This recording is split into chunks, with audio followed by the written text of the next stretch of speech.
It is live. Excellent. Okay, it actually worked. Hello, everybody. I'm Steve Hofstetter, and I'm joined here by Neurodivergent Rebel. I guess because you have you're known as that, but Lyric. Yeah, lyric is the name, but Neurodivergent Rebel is probably what more people know. Yeah, excellent. I am curious about so many things. I guess how would you even refer to yourself? Is it writer, content creator? Like, what do you uh troll of idiots? What do you? Troll of assholes? No. A rebel is one for sure, but I am an educator. I started years ago talking about neurodiversity and autism and all of those things. I was diagnosed autistic when I was 29, and it was just like, oh, my mind is blown, and there's a whole new way of thinking about myself that's not so shameful. And so that was what I started doing as an educator. But it's very much in that field of human rights, and what's going on in the world today is not good for anyone's human rights, despite whatever their neurotypes are. So now I've just become a loudmouth thorn, hopefully, in the oligarchy side. Just tired of the BS. I'm with you on that. But I want to talk to you more about the neurodivergent stuff because Yeah. I I did so the special that I just released was about anxiety.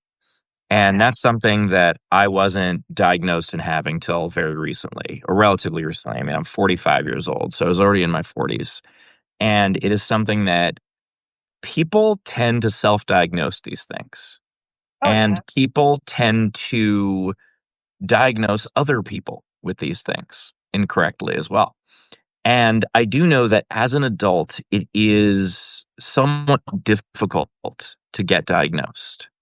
Yeah. Um, I have had many, many people tell me, like, oh, you must be on the spectrum. And I'm like, maybe, I don't know. But I'm not just going to pretend. I'm just going to assume. And so I have a couple questions on this, but one is for someone who thinks that they might be, um, should they try to get diagnosed? Does it matter if they get diagnosed? Like, what do you recommend?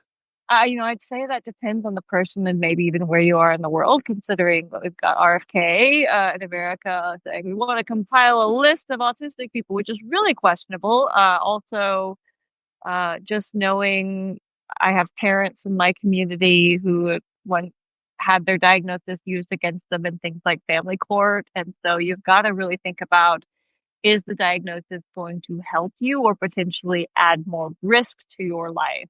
For me, Interesting.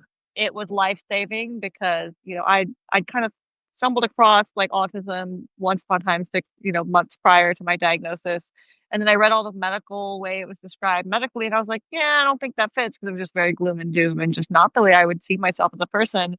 But then, I got to this like mental health crisis where I was like falling apart, and I wasn't, for me personally, without having a second opinion, I wasn't going to believe it. There's some people that don't need that second opinion, and that's probably because we have more advocates sharing real world experiences of what it's like, and it's not other people describing us like ants in a magnifying glass anymore. But for me, like I was specifically looking to get accommodations in the workplace, and I needed that reassurance for that. And it really did save my life because I just had no self compassion for myself. And I thought I was just this broken piece of garbage of a human that just like couldn't get it together. Everyone else was, could do the things and, and I just couldn't. And I was like, why do I suck? And then I got the diagnosis and I was like, wow, I've been really hard on myself, and just kind of realized it was not a kind way to think on myself. And it just kind of started a whole trauma healing journey that I've been on for the last 9 years, is learning that, I am an okay human and there's nothing wrong with me. My brain's just different. So, for me, it was life changing and life saving. But like looking at the world right now, it's just kind of scary to see where we are. It is. Although I was hoping to get diagnosed just because RFK says that autistic people can't pay taxes, and so I was like, oh, cool. I So know, dang. They keep taking my money. I didn't get the memo I wasn't supposed to pay taxes. of all the dumb things he has said, that might be one of the absolute dumbest. There's so many things, but even then I have a lot of thoughts about that because like even if, an autistic person can't do some of those things because there are autistic people who can't and will never do those things. Like those people's Sure. lives still have value. And just speaking about people in such a dehumanizing way, it goes back to all of the fear mongering, like autism destroys families, all these things that just make being autistic really shameful when it putting shame on any person, regardless of your neurotype, just really is not a trauma informed way to look at people. It like when you have shame, like it just holds you down in a lot of ways. And so people need to, be okay to say this is who I am, and I love myself with all my gifts and my flaws. And it's okay because, I'm autistic and I have struggles that other people don't have, but I also have strengths other people don't have. And like everybody's got different strengths and weaknesses. And so it's like mine are uncommon, but that's okay because other people have those strengths that I don't have. And so if we actually like collaborate and things, it's like a nice little ecosystem because somebody's good at the things I'm not good at. And, I can get support from my community if I'm not shamed and ostracized away. Like, how dare you have these weaknesses we don't have? Yeah, I found that with anxiety, the finding out I had anxiety made it worse before it made it better. Because it was something where, then when I am feeling it a little bit, then I started spiraling because I knew what it was. But eventually I got it to the point where, yeah, it got worse before it got better, but then it did get better because having the knowledge of what it was allowed me to address it, allowed me to get medicated, allowed me to get the right help for it, etc. And so I think everybody faces challenges, but knowing what your challenges are does help. Now, there is an issue with some people just because some people's personality types will, I guess, blame things and you use, I guess, use their challenges to excuse bad behavior. And so I, now I think a lot of that are the people who pretend that they have something that they don't. Um, and wear their or wear the challenges they do have as a badge of honor.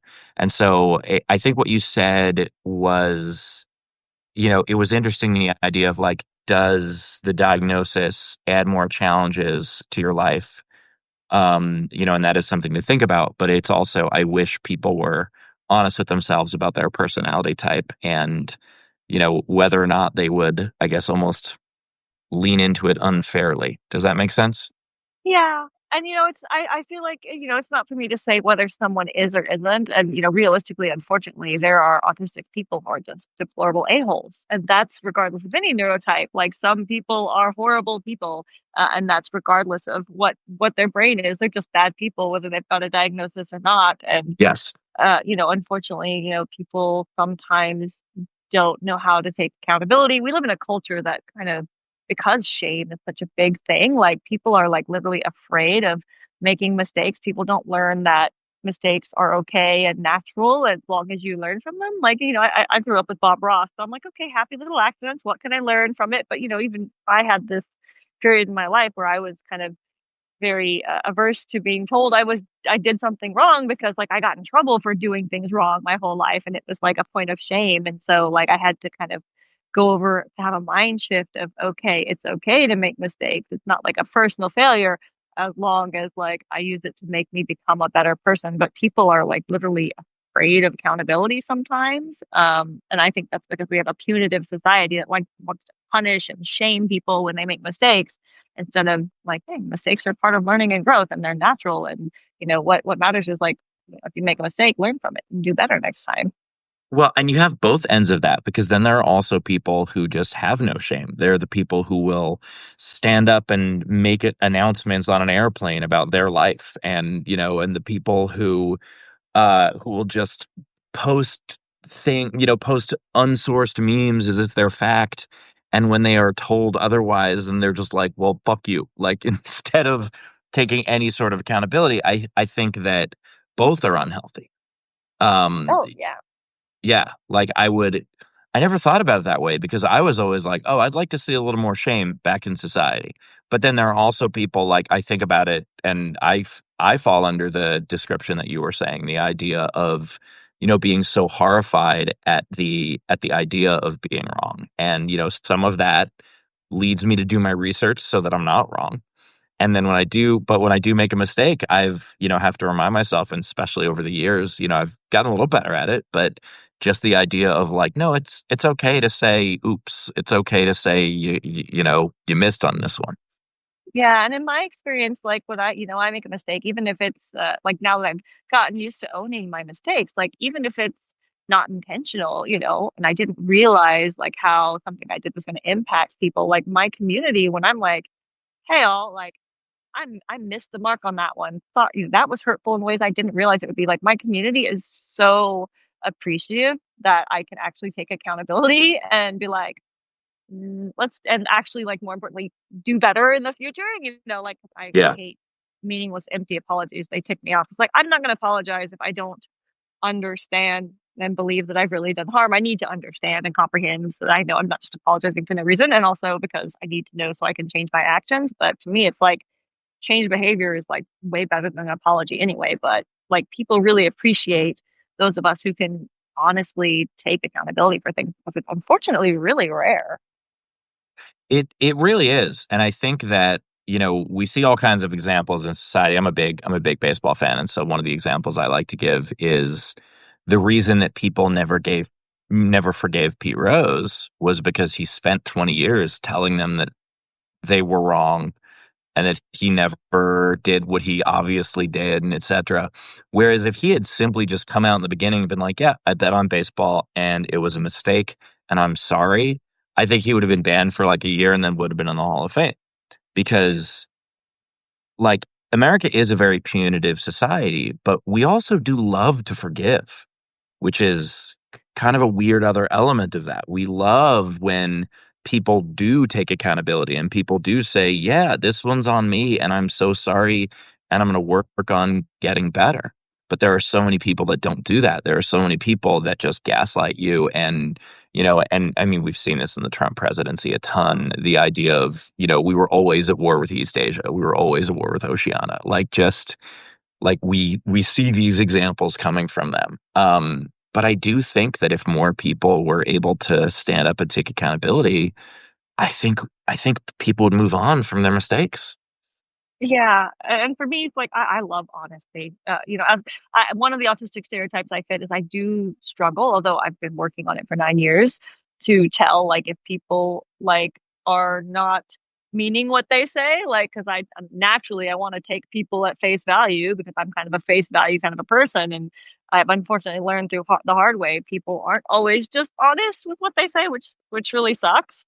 And so liars are just like I'm like ugh, so repulsed by them. And so this whole regime of liars and manipulation, just like it's just such a thorn in my side. It's just like, and especially because it's so easily fact checked, and then just watching the cult that just doesn't care about reality. And it's like literally like delusional.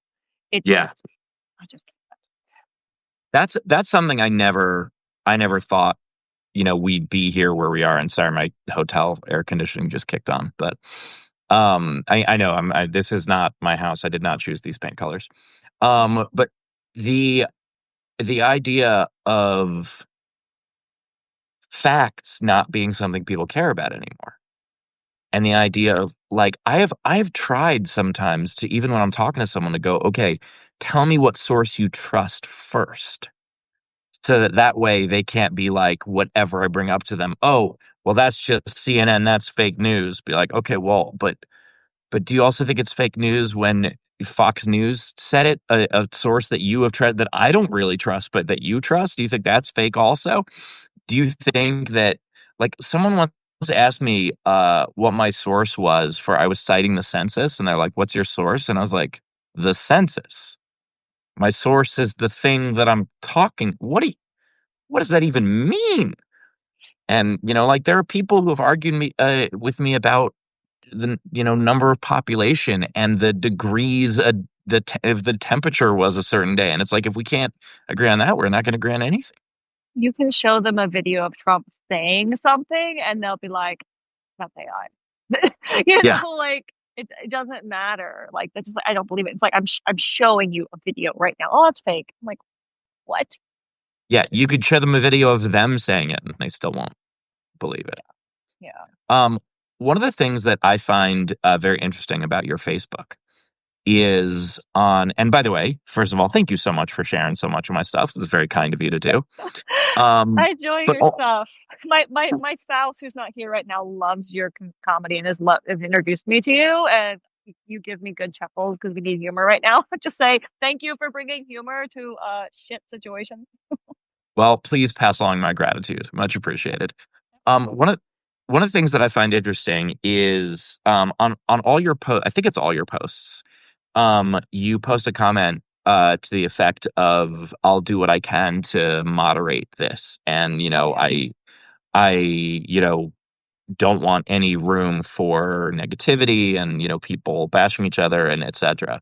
Um, I do what I can to do that, but certainly not as well as you do.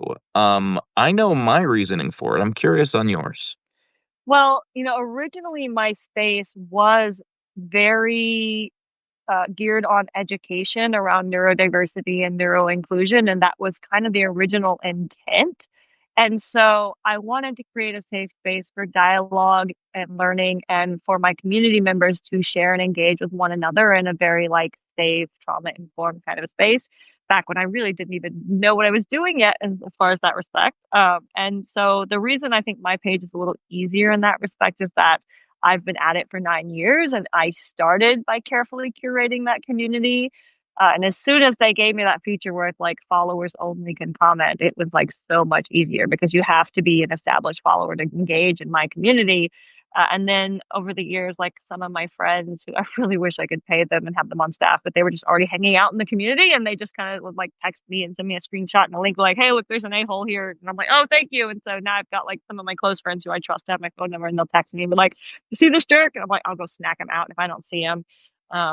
And I sometimes will put little bait posts up to like trick them. Oh, you say like Nazis are bad, and then like all of these people just expose themselves because they can't help it. Or you say Yeah. trans people deserve to exist, and they like it's sad how easy it is to bait them. And so you just like block, block, block, block, block.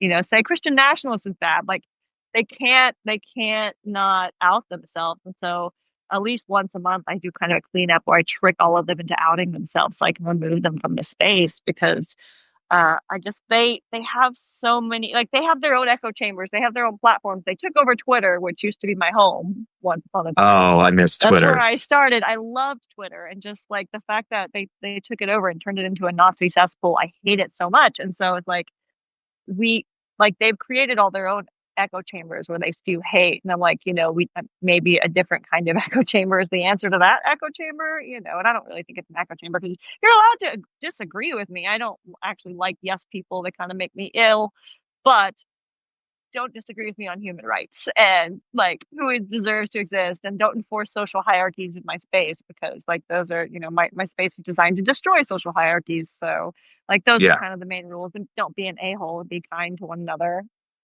I feel so torn on it because for a very long time, my belief was I know the controversy sells. I know that like arguments in comment sections make posts seen to more people. But I always took the approach of who cares? I'd rather people who do want to be here feel comfortable in the community, and thus they'll be more active because they'll want to talk to each other and et cetera, et cetera. And so it's, a short term loss for long term gain type of Oh thing. yeah. But there's also something where, as a comedian, I know that part of what I need to do is entertain people, and part of how I entertain people is to, troll the trolls, bully the bullies, etc. And also, I do like providing arguments to people that they can then use in their life. And so I never thinking that, oh, I'm going to teach this person about civil rights in this comment section. Absolutely not. But what I might be able to do is give that argument to someone when they go home and they talk to their parents or their neighbors or whoever it is. And Yeah. so I'm kind of torn on that philosophy, and I don't know which to do. Yeah, well, in my community, like anyone can see and read, So if people really want to learn, they can learn and they can go along. But in my experience, a lot of these MAGA cult members don't want to learn; they just want to indoctrinate. And they still come in, and then we totally mock and make fun of them. I'm sure you've seen, like, I screenshot and we make fun of them for being a-holes. And I am mean to them. Like, I'm not nice to MAGA people. I'm not at all, because they are hateful people and they don't want me to exist. So, it's like they're all bets are off. I don't think being just peaceful and letting them do what they do and not challenging them is the answer. Um, because they're coming with that intensity that, they're like, oh, so much for the tolerant left. I'm like, the tolerant left is down the hall. Yeah. Also, I can't stand that whole like so much for the tolerant left because the paradox of tolerance, you don't have to be tolerant of intolerance. Absolutely not. But also, there's a huge difference between where I draw the line is choices. When you are born a certain way, that is something that I try to never mock. I try to never mock someone for something that they cannot control. I might mock them for an insecurity about that. I make fun of Ben Shapiro for his height because I'm not really mocking him for his height. I'm mocking him for lying about his height. And I think that that is a choice. Um, I mean, what a dummy. My favorite thing I ever said about Ben Shapiro was that if 15% of me felt bad about mocking him for lying about his height, the other 85% of me would still be taller than Ben Shapiro. But um I I think that's the closest I come in terms of mocking someone for something that they are born with. I will absolutely mock someone for uh, you know, whether it's something as small as what they decided to wear because they chose that, the profile picture they decided was going to be their profile picture. Like, I won't be like, "Hey, don't come at me, you ugly son of a bitch." I'll be like, "Hey, you had all of the pictures of you in the world, and you decided that was the fisheye one of your sunglasses in your truck. That's the one." So I think that there is, and it's a tightrope. It's definitely a Oh fine yeah.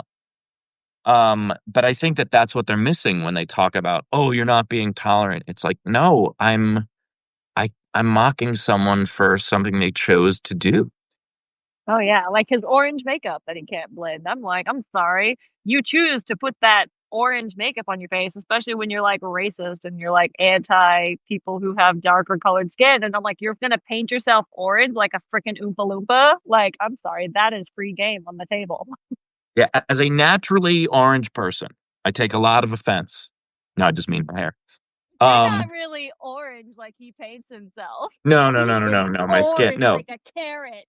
Yeah, I mean, if I go out in the sun for more than 3 minutes, sure. But and some of the comments said, is it okay to mock him for a tiny penis? Um, no, but I think it is okay for mocking him for being very self-conscious about his size, no matter what it is. Like, the only reason I'll make tiny hand jokes about Trump, but that's because it's so obvious that I don't think he actually has tiny hands. He just if you mock him on anything, he will freak out about it, and that's kind of fun. So it is a tough tightrope, and I've probably broken my rule a couple of times. But I think that overall, you should make fun of someone for if you should make fun of, you know what I mean? If you're going to make fun of someone, it should be for a choice they've made, not for something they can't help. I agree on that 100%. Because it's like, thinking about, people you're making fun of, even if they are a-holes, like the uh the people who are you're reading who might have the same characteristic and be hurt by that comment. It's like I don't ever want to hurt people, who don't deserve it. And I'm sorry, our wannabe dollar store dictator deserves it, in my opinion, because he's so cruel and so mean, and his followers like being mean and being cruel really is like the point. And so it's like, okay, well, you think we're just gonna, you know, tolerate it? And it's like we're done. Yeah. It is interesting to me when people do the whole like, oh, oh, and you're this upset about mean tweets. And it's like, no, I'm upset about the person who finds that behavior to be okay.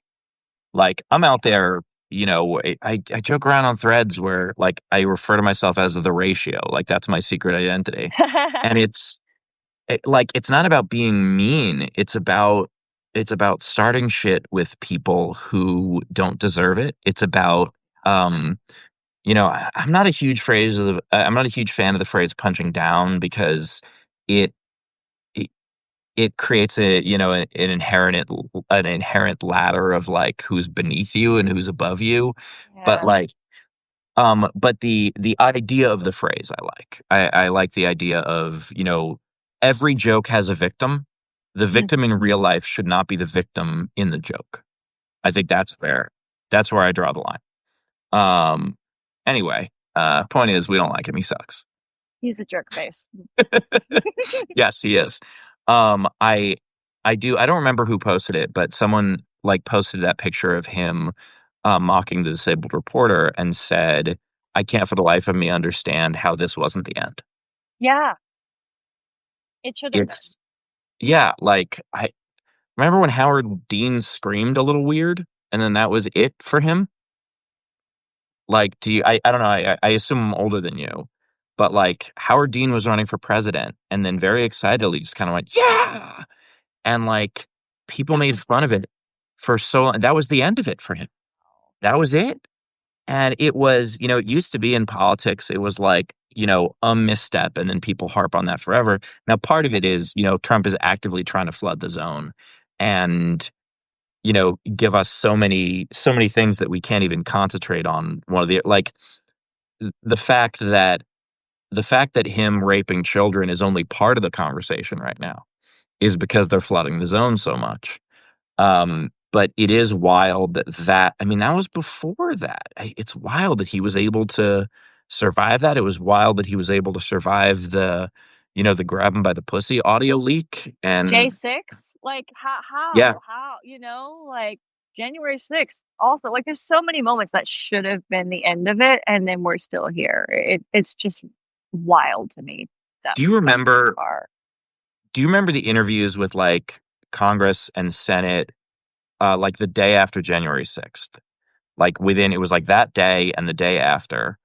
And like even people like Lindsey Graham were just be like, I'm done with it. I'm done. I can't do this anymore.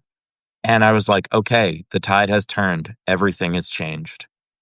And nope.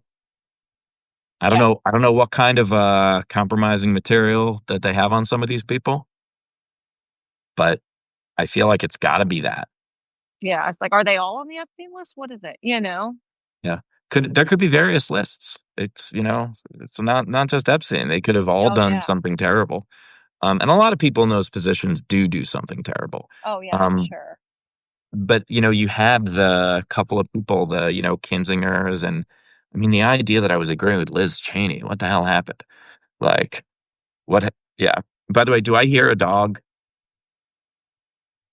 Walking Excellent. around. I've Yeah. got 4 dogs. They're, hopefully all just gonna relax The and Florida. I heard the get up and and shake your head shake kind of around. thing. Yeah, yeah, Yeah. yeah, Yeah. The ears hitting each other.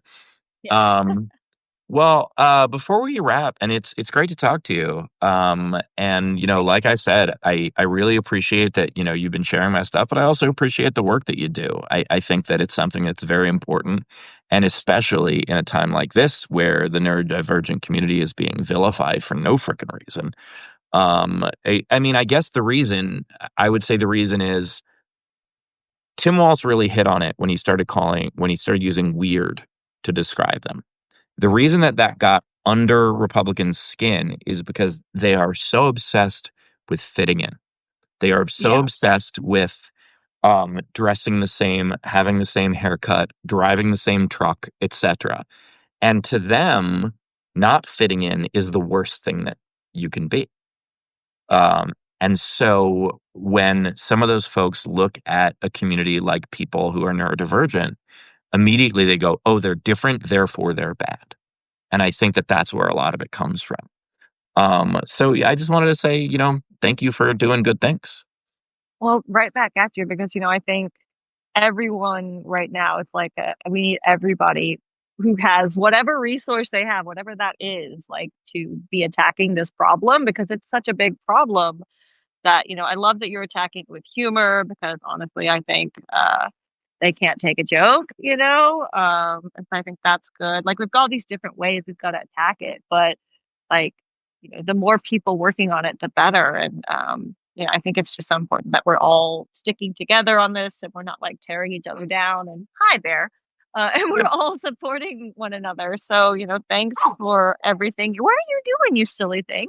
Thanks for everything you're doing as well. And you know, it's great that you know there are people out there. You silly kid. It's great that there's people out there who are just like, I'm tired of the crap. Yeah, and I think it's, you know, I did a live show with Walter Masterson. We had a couple other guests, and I called the show The Progressive Avengers. And the idea behind that is use whatever weapon you have. You know, and for me, it's humor. For some people, it's research. For you, like some people, it's the ability to speak in crowds, and it's just use whatever weapon you have and Yeah. join and fight back. And for anyone who's watching this, you know, if you're new to Lyric, please follow her. Neurodivergent Rebel on pretty much all social media, right? Yeah. I'm pretty much everywhere. Excellent. And if anyone came in on yours, hi, I'm Steve Hofstetter. Please follow me as well. And one of the things I love about the Substack community is how supportive people are. I haven't done a collab on anything else in a while because I just find here people are so interested in if you like this, you might also like this, and kind of teaming up and really creating the sense of community and not just everyone for themselves. Yeah, Meta and all those other platforms I've noticed it's like they it's a rage bait kind of a thing where it pushes you to people who are you know going to be enraged by your content, and I'm like, please stop! Like, no, thank you. I'm you know I think I've only blocked like two people on Substack ever in the years I've been here, but over on Meta, it's like I've got a whole army of people with those in the truck sunglasses, but they all look the same. They really all are. They're like an assimilation movement, which you know I'm like so anti-assimilation like in all of its forms and you know that's what they want if they want us to all fall in line and be the same and that's a boring world. Yeah, it is a very, very boring world. I when I was in high school, there was this trend where people were dyeing their hair platinum yellow and like not blonde, but like yellow. Oh. And you know, this is too long ago for me to have had a camera phone or anything. Like I wish I had this as content. But I went around to a couple of them because I was curious. I was like, how did this all happen at once, you know? And I went around to a lot of them and I asked, and the basic answer that all of them gave was to be different. And I was like, but you're being different in the same way. You saw someone else be different that way. You don't actually want to be different. You want attention. And the best way to get attention is to do something interesting, not just to wear a uniform or dye your hair in a uniform or whatever it is. Anyway, this was so great to talk to you. I really appreciate it. And hello to everybody who tuned in and etc. I saw a ton of you guys in the comments. And you know, just want to say appreciate y'all. Thanks everyone. Excellent. Bye. Thank you, bye.